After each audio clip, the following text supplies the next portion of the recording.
So we got a lot of football to get, but we start with a developing story in Washington. Adam, what more can you tell us? Laura, Dan and Tanya Snyder have hired Bank of America, which is where they do their banking, by the way, to look into and explore the idea that they would sell the Commanders franchise, which marks a totally drastic turn compared to where they were. They've insisted in the past that they would never sell the franchise. They also insisted in the past that they would never change the team's name, only to change it to the Commanders. And now the decision to own the franchise is certainly up in the air and being explored. Now, there's a question as to whether they would be willing to sell the whole franchise or a part of it. I've been told to assume that they are exploring the sale of the entire franchise, and we'll see how it works out. We saw the Denver Broncos sold last summer for a record sum of $4.65 billion. Forbes recently estimated the value of the Commanders to be over $5.5 billion. And so with all the pressure and all the questions and all the criticism mounting up against Daniel Snyder, with Mary Jo White still conducting her investigation that may not be concluded until 2023, the idea now is that he's hired the Bank of America to explore the sale of his franchise, and it's on.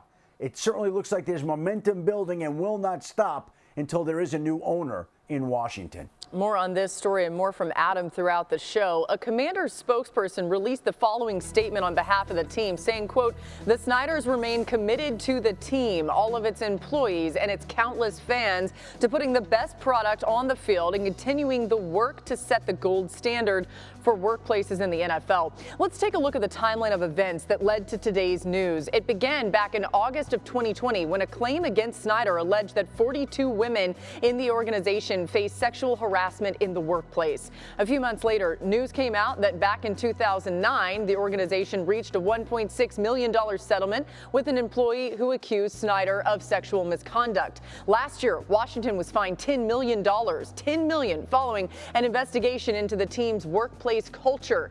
And just a few weeks ago, ESPN reported that Snyder told associates that he has used private investigators to gather dirt on other NFL owners. We should note, too, that Indianapolis Colts owner Jim Irsay said at the most recent league meetings there was, quote, merit to removing Snyder. And a day later, Snyder said that he would never sell the team, as Adam pointed out.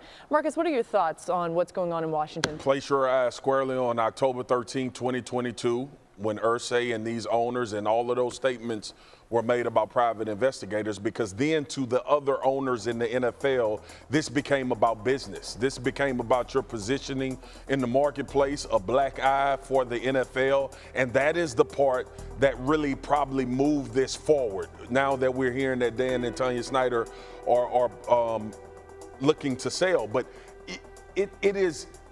it's almost like a double-edged sword, right?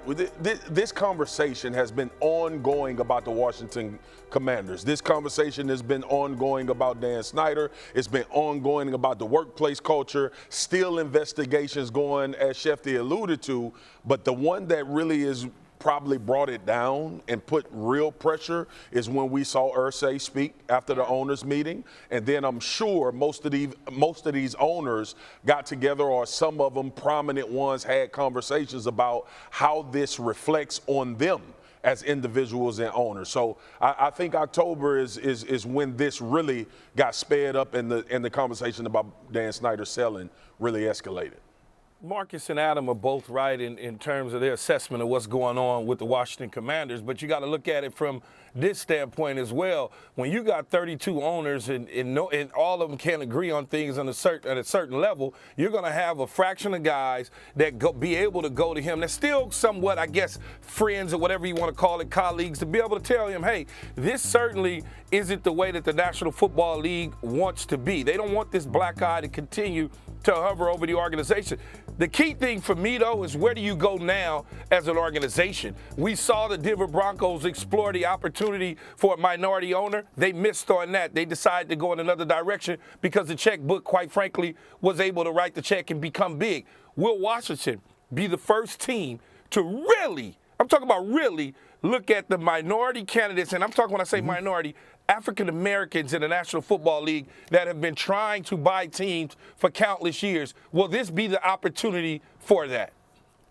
Well, Key, it would be a great time for that. It would be awesome to see that. And right now, it certainly looks like it's headed toward a sale of the franchise because, as people have pointed out, they're questioning whether the Snyders would be willing to sell a portion of their franchise or the entire franchise. As one person said to me, does somebody want to step in and be willing to be a limited partner with Dan Snyder at this point in time? And the answer to that question, according to this person, was no. And so, of course, it has to be for the sale of the franchise, leaving it open for that with the prices that are being kicked around. And to tie together all the events of yesterday with the more significant event of today, with them hiring the Bank of America to explore the sale. Sometimes when a team starts going down the path of trading a player, it's very hard to turn around and walk it back. And it's similar here. When you hire a bank to go explore the sale, and there are going to be people out there willing to meet the price, and the NFL has buyers lined up as it will, and the league would like to see this sale take place as with the other owners. There is so much momentum building for this that at this point in time, it's hard to imagine it wouldn't happen. Yeah. Now, there are a lot of factors. We'll see. It's going to be a huge record price ever paid for a sports franchise. But to think with all these steps and all the criticism and all the fans in Washington who have screamed out to Daniel Snyder to sell the team at the games that they're attending, do we really think that right now he's going to hold on to this team in the long term?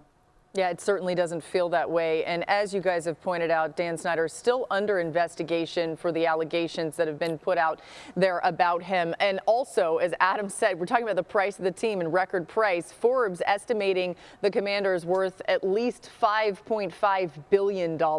We'll stay on this story. John Keim joins us a little bit later.